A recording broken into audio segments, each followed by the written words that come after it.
सत्यनारायण व्रत का यह तीसरा अध्याय है। इसमें नारद जी दूसरे अध्याय में बता चुके हैं कि सत्यनारायण व्रत को पहले किसने किया और उस कथा को सुन करके जिसने इस व्रत को किया जो लाभ उठाया, दूसरे अध्याय में वर्णन किया गया। इस अध्याय में नारद जी भगवान विष्णु जी से पूछते हैं कि हे प्रभु, इस कथा के लाभ को पाने के लिए और जिसने व्रत किया विस्तार से वर्णन कीजिए। एहि विधि बरनी विमल कथा, इस प्रकार से पवित्र कथा का वर्णन करके अकरि सुनु मुनिराय, आगे तो ही सुनावऊँ, राखहूँ ते ही चितलाई। विष्णु भगवान कहते हैं कि हे नारद जी, अब मैंने सब वर्णन किया, आगे की कथा आपको मैं सुनाता हूँ, मन में बैठा करके रखिए। भूल चूक छवि राखहीं, के ही विधि निज भगवंत, अदंड दे पुण्यादरही, महिमा जासु अनंत। इस कथा में मैं आपको ये बताऊंगा कि प्रभु जब खुश होते हैं तो आशीर्वाद देते हैं, नाराज होने पर दंड भी देते हैं। जैसे बालक जब कोई गलती करता है तो माँ उसको तमाचा मारती है, प्यार होता है उसमें, उसको सुधारने के लिए ऐसा काम करती है। तो भगवान माँ की तरह भक्तों की रक्षा करते हैं। रामायण में भी लिखा है कि करई सदा तिन कई रखवारी, जिन बालक पालई महतारी। भगवान बताते हैं कि इस कथा में उस कथा को सुन करके आगे किसने किया, भगवान किस प्रकार से रुष्ट होकर के श्राप देते हैं और किस प्रकार से खुश होकर के आशीर्वाद भी देते हैं। तो कथा शुरू है। उल्का मुख एक राजा था, बुद्धिमान जितेंद्रिय धर्मी, सत्यवादी धीर महिप था, दानी गुणवान सुकर्मी। एक उल्का मुख नाम का राजा था, बहुत ही बुद्धिमान था, इंद्रियों को जीतने वाला था, धर्म कर्म में लिप्त था और सत्यवादी था, धैर्यवान राजा था, दानी था और सबसे बड़ा गुणवान, सबसे बड़ा कर्म करने वाला वो राजा था। प्रतिदिन पूजा वह करने, वह क्या करता था, प्रतिदिन प्रभु पूजा करने वह देवालय जाता था। देवालय माने मंदिर, भगवान का पूजा करने के लिए वह हमेशा मंदिर जाया करता था। अब विप्रों को धन दे करके उनका मन हर्षाता था, ब्राह्मणों को अपार धन संपत्ति दे करके उनके मन को खुश करता था, यही उसका काम था। लावण्यवती पत्नी थी, उसकी पतिव्रता नारी, अति धर्म कर्म रत दोनों, उनका संसार उजारी। धर्म कर्म में दोनों पति पत्नी लिप्त थे, लेकिन उनका संसार उजड़ा हुआ था। दोनों भद्रशिला तट पर, संसार उजड़ने का मतलब कोई संतान नहीं था, उस संतान को प्राप्त करने के लिए वो सत्यनारायण व्रत का भद्रशिला नदी के तट पर दोनों व्रत कर रहे थे। दोनों भद्रशिला तट पे व्रत सत्यनारायण जी का, एक बार पटोर रहे थे सबसे बड़ पुण्यमयी का धरती का सबसे बड़ा पुण्य प्राप्त करने के लिए भद्रशिला नदी के तट पर दोनों सत्यनारायण भगवान का व्रत कर रहे थे। अब बह रही पवन सूची ऐसी सुंदर पवित्र हवा बह रही थी। खग सुख से चहक रहे थे। कर्पूर धूप इत्यादि मिलजुल कर महक रहे थे। इतने में ही लेकर के तब तक क्या हुआ, इतने में ही लेकर के धन भरी नाव बिच बारी। बारी मैंने पानी, उसी पानी में, नदी के पानी में धन से भरी हुई एक नाव लेकर के अब पूजन बिलोकित आया एक साधु नाम व्यापारी। पूजन करते हुए राजा को देख करके साधु नाम का एक बनिया व्यापारी वहाँ पर आ गया। तरनी करिए एक किनारे, अपने नाव को, तरनी मने नाव, अपने नाव को एक किनारे लगा दिया।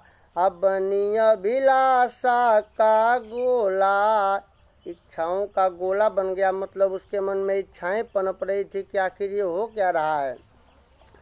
अब वैश्य निकट आकर के मृदु बचन भूप से बोला, राजन से मीठी वचन में बोला, महिपाल साथ पत्नी के इस तट पर क्या करते हैं, किसके तुम गन मन हो कर, किसे तुम गन मन हो कर, किसका पूजन करते हैं। हे राजन, इतना प्रसन्नचित मन हो करके आप किसकी पूजा कर रहे हैं, मुझे बताइए। तब वो बताते हैं राजा कि अतुल तेजस्वी विष्णु भगवान प्रभु का व्रत है। अपुत्रादि कामनाए तू मेरा मन बहुत विरत है। पुत्रादि की कामना के लिए मेरा मन लगा हुआ है प्रभु की भक्ति में। आदर देकर भूपति को, राजन को बहुत आदर दिया। सुनी वचन वैश्य कहता है, हे राजन हमें बतावें व्रत का विधान सब क्या है, इस व्रत का विधान क्या है, करने का तरीका क्या है, मुझे भी बताइए। क्योंकि राजन, क्योंकि मान मेरा भी, जो गति तेरी सो गति मेरी, आपकी संतान नहीं है तो मेरी भी संतान नहीं है। क्योंकि महान मेरा भी कोई संतान नहीं है। अधन वैभव मन चाह, मन कायर मान नहीं है। प्रभु महिमा से मैं तो हूँ, प्रभु की कृपा से मैं बहुत धन कमाने वाला हूँ। प्रभु महिमा से मैं तो हूँ धन बहुत कमाने वाला। अहत भाग्य हमार नहीं है उस धन को खाने वाला। प्रभु कृपा से मैं बहुत धन कमाता हूँ, लेकिन दुर्भाग्य है कि उस धन को कोई खाने वाला नहीं है। इसलिए भूप विनती है, जल्दी विधान बतलावें। अमन गरु अब गरु न हो कहने में, विस्तार सहित समझावें। विस्तार सहित प्रभु महिमा के व्रत को समझाइए, कैसे किया जाता है, मैं उसे करूँगा और संतान प्राप्त करूँगा प्रभु के महिमा से। तो संततिदायक विधान को तब उनका मुख समझाया। सुनि बैस बहुत सुख माना, तत्काल भवन निज आया। धनिया तेजपात को बेचना बंद करके नाव को लेकर के प्रभु विधि को समझ करके और वह वैश्य घर वापस चला आया। बड़ा खुश था। पत्नी लीलावती देखी, जब पत्नी लीलावती उसको देखती है बड़े प्रसन्न मुख से, पत्नी लीलावती उसकी मन व्यग्र वैश्य को देखी, अपुलकित मन मुस्काता था, मुखमंडल हर्ष विषेखी। कर जोरी पति से बोली, कारण बतलावे स्वामी, इतना खुश क्यों लगते हैं, जनी देर लगावे स्वामी। उसकी पत्नी लीलावती कहती है कि आप आज बड़े खुश नजर आ रहे हैं, अभी तो आप व्यापार करने के लिए नाव लेकर के गए थे, बहुत जल्द वापस आ गए, कोई शुभ सूचना है क्या, आप हमको जल्दी बताइए। तब क्या हुआ कि सुन के तिय बात खुशी न समात, अकाट प्रभाव बताने लगा, सतदेव प्रभु सब सो करें, उनका सुविधान सुनाने लगा। जेही बात सुना नृप के मुख से, सब आकर के घर गाने लगा, अमन मंदिर स्वाद भरे फिर से, पत्नी मन भी हर्षाने लगा। बोले सत्यनारायण भगवान की जय। अपने पत्नी के बात को सुनकर के खुशी से फूले नहीं समाया, भगवान के अकाट प्रभाव को बताने लगा और कहता है प्रभु सत्यदेव सब शोक को हर लेंगे, उनका व्रत पूजन हम लोगों को कराना है। यह बात सुनकर के पत्नी भी बड़ी खुश हुई। तब प्रभु ध्यान लगावती नारी लीलावती, प्रभु के ध्यान में मग्न हो गई, पूजा पाठ कराई।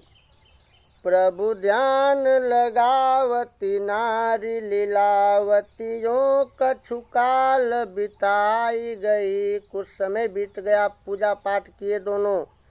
अमन मंदिर प्रभु ध्यान लगावती नारी लीलावती, यों कछु काल बिताई गई।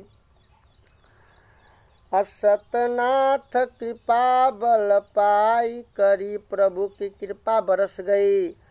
गुणवान सुता एक पाई गई, एक पुत्री पैदा हुई बहुत ही सुंदर।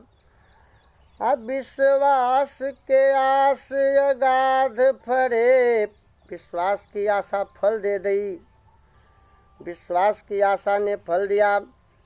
रति में मति धीर बसाई गई, कुछ काल गए शुभ काल भये, गुणवान सुता एक पाई गई। एक गुणवती बहुत सुंदर अति सुंदर एक पुत्री को प्राप्त की।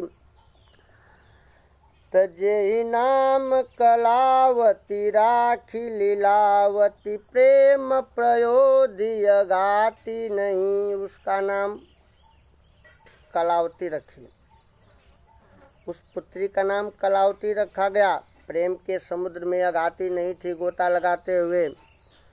तेहि नाम कलावती राखी लीलावती, प्रेम प्रयोदिय गाती नहीं। उसके बदले उसके मन में दूसरी खुशियाँ कुछ बाती नहीं। लख के सुख रूप स्वरूप अनूप, ये बिच फूल समाती नहीं। तनया मुस्कान थगे क्षण में, कबहू दृगओट गिराती नहीं। इतनी सुंदर थी कि उसकी सुंदरता से आँख की पलक नहीं झपकती थी लीलावती की। बड़ी खुशी हुई प्रभु की कृपा से। प्रभु ने वरदान दिया, प्रभु ने कृपा किया, अत्यंत खुशी घर में छा गई। लेकिन आगे क्या हुआ?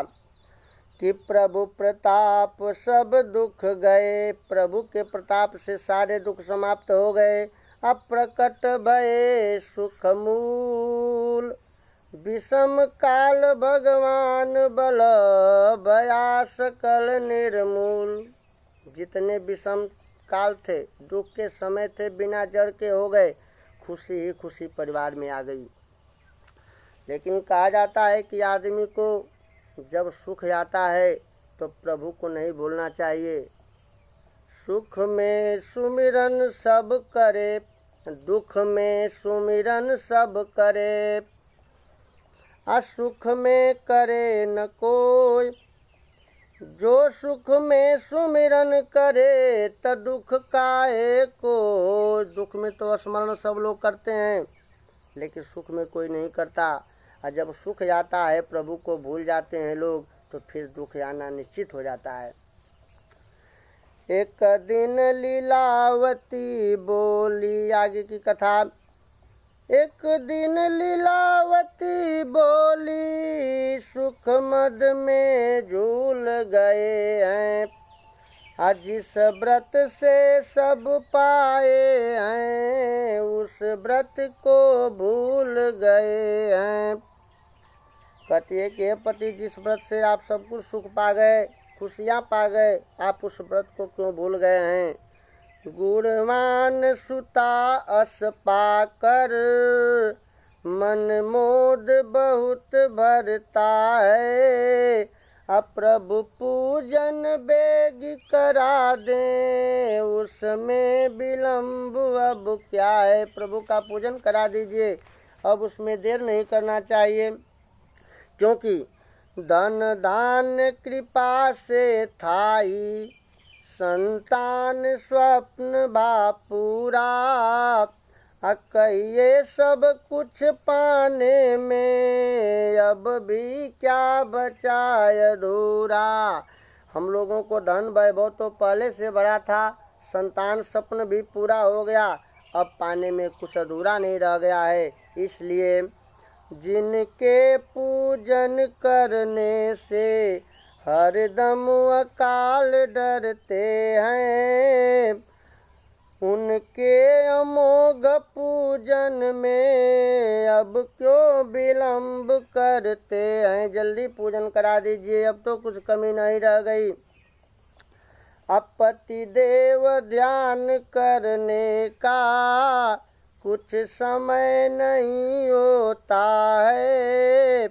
जो मनुज नहीं करता है, हर समय अशुभ होता है। पूजा करने का कोई शुभ समय नहीं होता। जो नहीं करना चाहता है, उसके लिए सब समय अशुभ ही होता है। शुभ समय देखते देखते पूजा नहीं हो पाएगा, इसलिए प्रभु का व्रत करा दीजिए। दृढ़ भाव दे हमें भर के, व्रत किसी समय जो ठाने। शुभ काल वही होता है, कोई माने न माने। अवश्य इसीलिए कहती हूँ, जल्दी व्रत कीजिए स्वामी। भगवान विमल भक्ति में विश्वास करीजिए स्वामी। हे प्राण प्रिय तनया कर। वैश्य तुरंत बोला। उसकी बातों को सुन करके वैश्य के दिमाग पर कोई असर नहीं हुआ। उसे तो धन धान्य चाहिए था। हे प्राण प्रिय तनया कर, जब कन्यादान करूँगा, मैं उसी समय भगवान का व्रत पूजन भक्ति करूँगा। देखो एक बात सुन लो, जब इसका विवाह होगा, कन्यादान करूँगा तो एक ही साथ विवाह का और जन्म का दोनों पूजा करा दूँगा। इतना समझा कर तिय को, इतनी बात पत्नी को समझा करके क्या करता है कि व्यापार है तू जाता है। आते ही काल विमल भक्ति में मन नहीं लगा पाता है। उस समय भगवान की पूजा नहीं किया, उनके भक्ति में मन नहीं लगा पाया, व्यापार करने के लिए चला गया। आगे क्या हुआ, प्रभु भी अवसर देते हैं। अवसर बहुत तेज आने लगा विवाह का। इत वह कलावती कन्या दिन दिन बढ़ती जाती है। अब भगवान कृपा बस तनया दिन दिन खिलती जाती है। इधर कलावती कन्या दिनों दिन रातों दिन बढ़ती है, सुंदर होती जाती है। कुछ काल बिताए ऐसे ही, इसी प्रकार से कुछ समय बीत गया। एक दिन वह अवसर आया, अमन पुलकित निज तनया का, जब वैश्य विवाह रचाया। पुलकित मन से एक दिन वह भी अवसर आ गया कि वह वैश्य अपने पुत्री का विवाह भी रचा दिया। लेकिन क्या किया कि बाकी फिर भी स्वार्थ में उसका मन अतिशय भूला। करके तनया की शादी उसका मन अतिशय फूला। अब बाकी फिर भी स्वार्थ में भगवान महाव्रत भूला। स्वार्थ में प्रभु का व्रत फिर भूल गया। प्रभु देखी विमुख व्रत उसको, होई रुष्ट श्राप देते हैं। दामाद सहित बनिए को हतभाग्य बना देते हैं।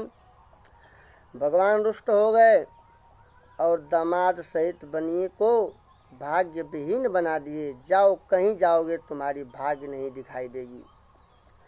तक कुछ काल बिताए से ही, इसी प्रकार से कुछ समय बीत गया। अब बहुविधि गृह काज संवारी, दामाद सहित तब निकला व्यापार हेतु व्यापारी। दामाद को लेकर के व्यापार के लिए निकल गया। अब पहुँचे सामान लेकर वे रत्नसारपुर जाकर, रत्नसारपुर नगरी थी। अपना पूरा सामान धनिया तेजपात लेकर के निकल गए दामाद और बनिया दोनों।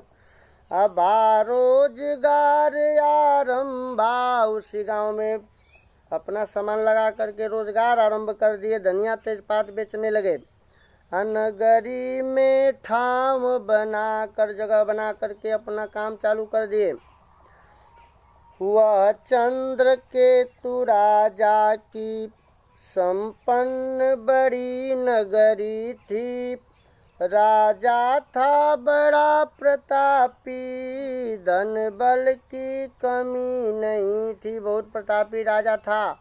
वहीं पर दोनों व्यापार करने लगे। उसमें रह कर के दोनों सोचे व्यापार करेंगे। धन अधिकाधिक अपना कर फिर अपने भवन चलेंगे। संपन्न नगरी में दोनों सोचे व्यापार करके अपने घर चला जाएगा। लेकिन धरती पर ऐसा यह नियम भिन्न चलता है। भगवान विमुख हो करके धन वैभव नहीं मिलता है। प्रभु से उल्टा हो जाएंगे, प्रभु से विमुख हो जाएंगे तो धन वैभव नहीं कमा पाएंगे। क्या हुआ, जो किसी तरह मिल जाए, छल कर या नेम चुरा कर, वह मनुज व्यर्थ रोता है जल्दी उसे गंवा कर। यदि छल करके या नेम चुरा करके, भक्ति चुरा करके यदि धन वैभव मिल भी जाता है तो वह आदमी जल्दी उसे गंवा करके जिंदगी भर रोता है। नाराज हुए बनिए पर प्रभु सत्यदेव जैसे ही, अदूर काल लगा मडराने उसको नहीं ज्ञान भले ही। बनिए पर भगवान ने जैसे ही नाराज हुआ, भगवान जैसे नाराज हुए उसके ऊपर बुरा समय मडराने लगा, उसको पता नहीं था। हुआ क्या, किधर ध्यान देखिए माया अभिशाप प्रबल होते हैं, अब भगवान विमुख वे दोनों कैसे सब कुछ खोते हैं। ध्यान देकर देखिए, विष्णु भगवान नारद जी से कहते हैं कि हे मुनिवर, आप ध्यान से देखिए, प्रभु से विमुख होकर के वे दोनों धन संपत्ति को कैसे खो देते हैं। क्या हुआ कि एक दिवस भूप के घर में 2-4 चोर घुस आए, कुछ भनक कान मिलते ही लेकर सामान पर आए। उसी राजा के घर में, चंद्रकेतु राजा के घर में 2-4 चोर घुस गए, थोड़ा भनक पाए, सामान लेकर के भाग गए। अब आसोर तुरत नगरी में सुनी भूप बहुत घबराए, अविलंब कैद करने को नृप सैनिक पीछे धाए। राजा के सैनिक पीछे पीछे चोरों के लग गए। जिस जगह वैश्य रहते थे सब चोर उसी पथ लागे, भयभीत वहीं धन छोड़े सब जान बचा कर भागे। डर से जहाँ ये दोनों वैश्य रहते थे, अब वो धन राजा का वहीं रख करके और जान बचा कर चोर भाग गए। तब तक राजा के सैनिक भी उसी जगह पर आए, हतभाग्य हुआ पल भर में दोनों बनिया पकड़ाए। राजा के सैनिक दौड़ते दौड़ते चोरों को खोजते खोजते आए, सामान वहीं देख करके और दोनों बनियों को पकड़ लिए। देखिए किया कौन और पकड़ाया कौन, भगवान की कृपा कम हो गई, सब बिगड़ गया।